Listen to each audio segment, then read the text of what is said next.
Hi, I'm Sheena Person here at Immaculate in Danbury, Connecticut.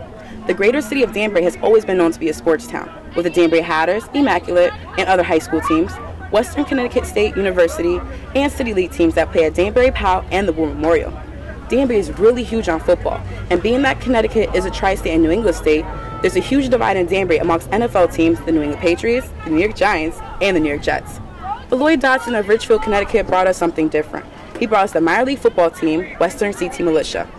Even though minor league football may not be as popular as the NFL, you can never tell with the outrageous fan base and great support Danbury gives their militia. Last year being their first season in the NFL, which was founded in 1994, being a new team, they were surrounded by doubts within the league and amongst veteran teams. But they proved them wrong and were ranked number 3 in the nation and went to NFL AA championship game. Even though they did lose a championship game, there's no love lost between Danbury Militia and the team itself. NEFL was founded in 1994 by Tom Teresi, but CT Militia was just born last year and started their first home game at Immaculate against Massachusetts Rage, but lost 28-17. After that first loss, the Militia went undefeated for the remainder of the regular season, beating teams by 22 or more points per game. The defense was a big factor for the Militia, who had 11 interceptions, and with those interceptions, had 236 returning yards and 4 touchdowns total last season. Well, last season being the first season for CT Militia, how do you feel they did? I mean, overall, I look at everything in 2 different ways. I look at it in terms of how we did on the field and off the field. Off the field was a fantastic move. I mean, Connecticut, needed another minor league team. Danbury being my hometown, it worked out fantastic. The city totally, embraced us, with their charms and opened our arms to us. So it was great in terms of that on the business side. Football-wise, obviously we put a great product on the field. 12-2, your inaugural season, is something to really be impressed by, and we loved it. We loved the first year, and it was great. It was great for us. They did go to the playoffs and finally the championship game on October 22nd against the New Hampshire Wolfpack. Militia was up 10-3 at halftime, but the Wolfpack came back in the second half and made a field goal that gave them the lead by 3 with less than a minute on the clock. The Militia offense got in good field goal range, but couldn't get their kicker on the field in enough time to tie the game, resulting in a loss for the Militia. I mean, we made it there, we played, but I still feel we shouldn't have lost the game, but it's a game. You put your heart on the field, leave it there, see what happens. It was tough. I mean, we give all praise and, all credit to New Hampshire. They had an undefeated season. They played great, and they've been around for quite a few years. So they've done this before. So we give them definite credit. But it gives us something, if nothing else, something to work towards 2012. But it's a new year for the CT Militia entering their second season, and with majority of the players from last year coming back for what they call it, the unfinished business season. As far as the season-wise, it's championship or not. Making it there is not good enough. It's that simple.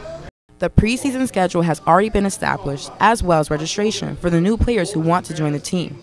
New player meetings that are held here at O'Brien's Pub have already begun, but there's a major increase on the amount of new players who want to try out for the team.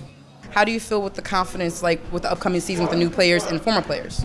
I think it's going to work out fantastic. I mean, we have some great guys from last season. Obviously, they boosted a great season for us. But some of the new pieces that we have coming in, if we mix that well, with the returning players, the guys that know what it takes to be champions, with some of this new skill set that we're bringing in, I think the skies is definitely the limit for us. We should do very well for ourselves. And what made you interested in the CT Militia with their second season coming up? Well, I heard they were a good team, and I enjoy playing football, and I enjoy being part of a team. So, how did you hear about CT Militia? Well, I was in the New England Football League last year, and I knew of them through just being in the organization, and then a player on the team is a friend of mine, so he had came to me when I told him I was looking for a new team and told me to come down here. And what made you interested? Just because of your friend, or did you see them online, or did you hear about their season that they went to the championship? Well, I followed them throughout the whole season online, and what made me want to come down here is just the atmosphere, the fans, everything that goes along with being part of the Militia. A great team, great coaches. So inevitably, that's what brought me down here. That's not the only thing that has changed for the Militia this year. Because of last season's success, they are signing a new 2-year deal contract with Immaculate High School to host home games and forge partnership with Comcast this year. And the team is hosting a number of events. Plus, more sponsors and businesses are involved, but the difference this year is they're calling the Militia. What are some of the upcoming events that you guys are going to be doing this season?